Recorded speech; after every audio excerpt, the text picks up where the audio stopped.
Alright guys, time to talk about AMP once again on the channel here. Now, you can see guys that basically in the last, it's 10 days, AMP has tried to surge up, but basically it's gotten rejected here at about the, half-cent mark. And today it does look like it's trying to peek its head above it. Now, this is the daily time frame line that I have marked in orange.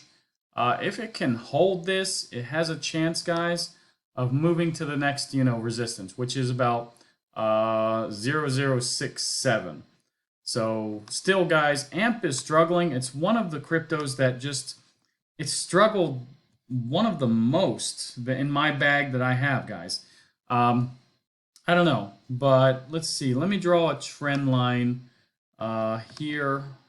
I want to take this from the bottom here. And let's see, let me just draw that here. So I'm hoping the AMP can at least maintain this trend line, guys, at a minimum, So basically, I would like to see it pop above this, resistance. If it can't, at least, hold this trend line before it comes back up and retests that 0052 mark. Taking a look here at the tokenomics basically of AMP, there is almost 100 billion supply. For me, that is quite a lot, but there was a very big craze about this about 2 years ago, guys. And then AMP, I think, got named as a security by the SEC, and the craze really stopped. So I do believe once the SEC wipes this case off the map, basically you're going to see AMP surge, but I still think AMP could surge before then because most of the so-called securities have pumped. So I'm a little bit surprised why AMP has not really pumped here. I expected it to be well over a cent by now. And anyways, guys, the highest price for AMP was about 12 cents.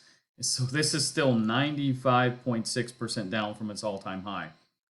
So yeah, I am probably going to get a little bit more AMP the next time I get some more free money personally. Now, you do as you do, I do as I do. You don't have to get any AMP if you don't want it, but this is one, I'm just saying, that hasn't pumped in a very, very long time. And yeah, I do expect it should pump soon. Now, just taking a look at Bitcoin here, it is struggling a little bit with the 94,000 mark. The last 4-hour candle, we did have a nice green candle, did have a nice push, but it is struggling right now. But I do believe it's going to work its way back up slowly to the 97, 98, 99,000 mark once again. We just have to wait and see, guys, what happens, today. Now, if we take a look at the total market cap, it is trying to come back up too. It's at 3.17 trillion. Yesterday, we did get kind of a pullback. I think when I made some videos last night, it was at 3.21 or 22.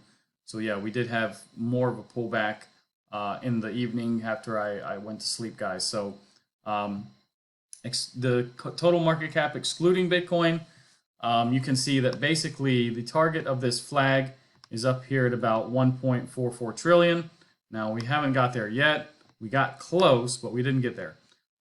Today, getting a little bit of a green candle, kind of a little doji candle here, but it is on its way up to the 1.44 trillion. I do expect though that we will surge past 1.44 trillion. This is the technical target, and after we get there, we kind of have to just reevaluate everything. And yeah, guys, I think we're going to see trillions and trillions more in this market cap. Now, as for dominance, guys, with Bitcoin, we are getting a little bit of a green candle today. It's kind of small. Yesterday, dominance dumped. The altcoins did go down a little bit, but not near as much as Bitcoin went down. So that was really nice to see. Now, we did try to get back above on Sunday, but you can see we had a green candle, but it couldn't get above this trend line, guys. This trend line extends all the way back. You can see, if I pull this up here, to the middle of July. And now it has broken that trend, and I don't think we're going to see any more upside to the dominance.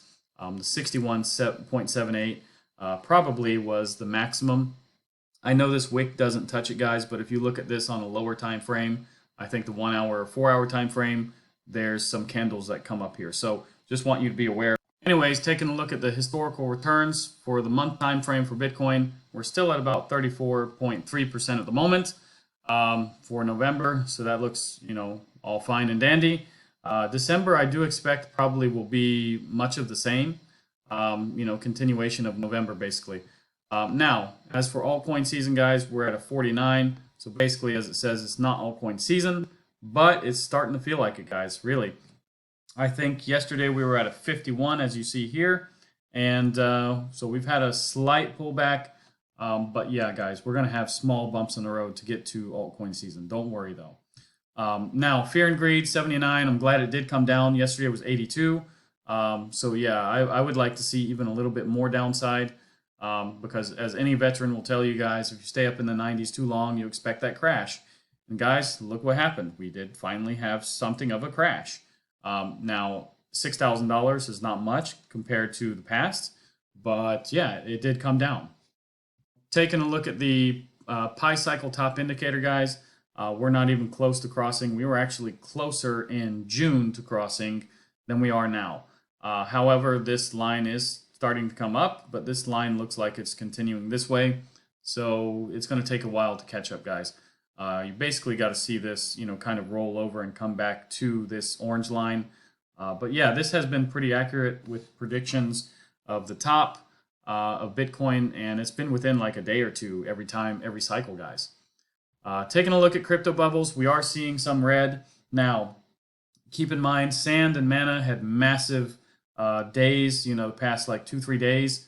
It was up, I think Sand was like 70% or something. Mana was quite similar. So yeah, a lot of this is just due, and we do need to cool down with a lot of these cryptos. So economic calendar, guys, basically today you do have some S&P, I think, HPI composite numbers. There is some Richmond manufacturing, Dallas Fed service revenues, things like this, guys.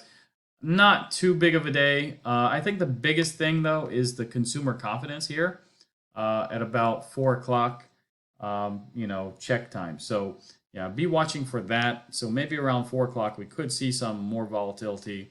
But, yeah, Fed Watch Tools, I think this went up a little bit. I think we were at 53 or 54% for quarter point cut. So, looks like we went up slightly, but basically, in my opinion, this is still 50-50, guys. This could go either way. So if you want to stake your AMP, guys, go to Coinondo and type in AMP, and here's what you get. So basically, you're going to get a list of places. Now, I don't think there's too many places to stake AMP, yeah. I actually have mine in Bitrue, although, yeah, xt.com has a little bit better. But, to send AMP, it's a little bit expensive because I think you have to send it on Ethereum, and you can't send it really any other way, unfortunately. So it really doesn't make sense to move it for me. I'd probably lose more than I gained, from staking it by the time I'm ready to sell it. So anyways, guys, just go there, if you want to consider, staking on another platform or moving your coins or whatever you want to do, guys. Totally up to you. Anyways, guys, yeah, that's pretty much all I got for you on AMP. Still struggling, like I said. And yeah, now it's back under this, resistance line. And yeah, I mean, let's see if it can at least hold this trend line. But if it breaks through, like I said, 0067 is the next, resistance to break through. Anyways, guys, if you like this video about AMP and Bitcoin, give it a like, share this with your friends, activate the bell. And I'll see you guys in the next one. Thanks a lot, guys, for all the support.